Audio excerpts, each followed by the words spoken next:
The Power of Positive Thinking. Chapter 1. Believe in yourself.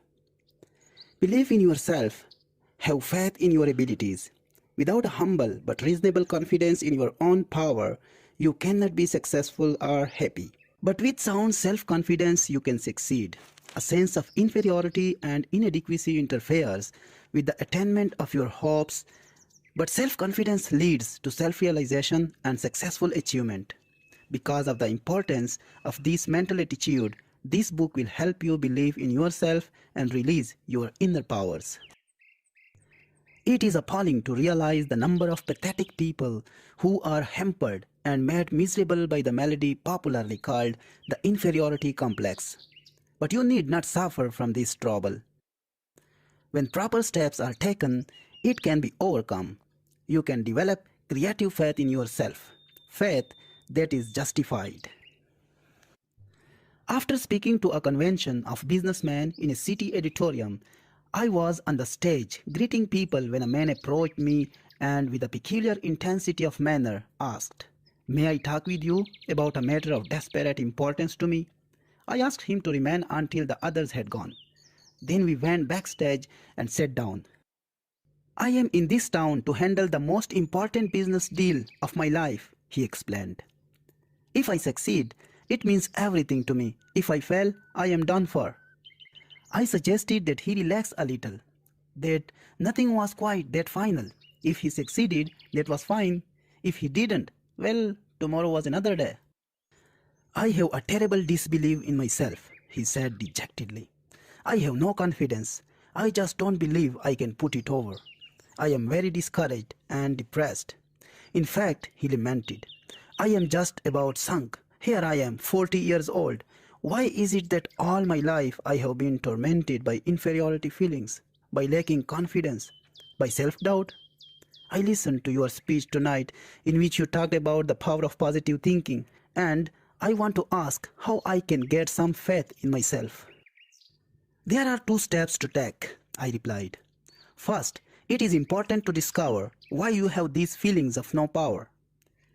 That requires analysis and will take time.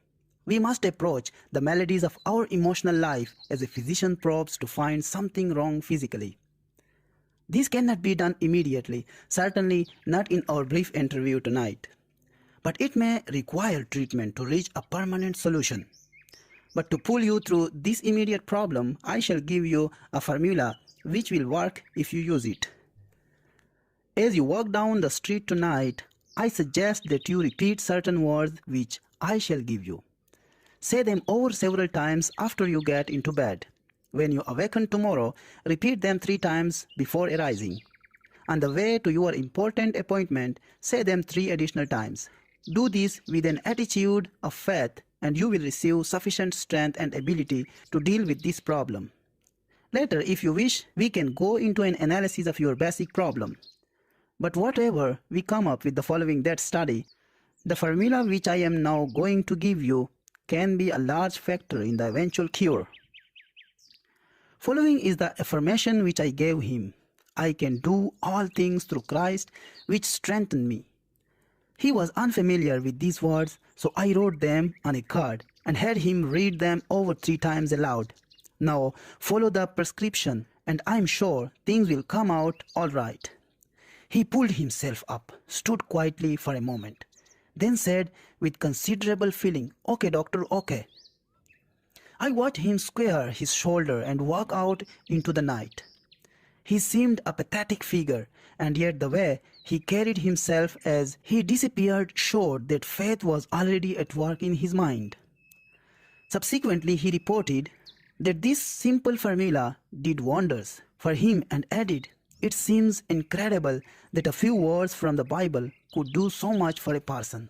This man later had a study made of the reason for his inferiority attitudes.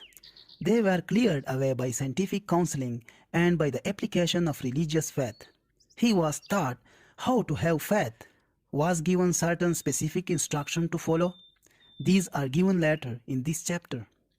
Gradually he attained a strong, steady, reasonable confidence. He never ceases to express amazement at the way in which things now flow toward rather than away from him. His personality has taken on a positive, not negative. Character so that he no longer repels success, but on the contrary draws it to him. He now has an authentic confidence in his own powers.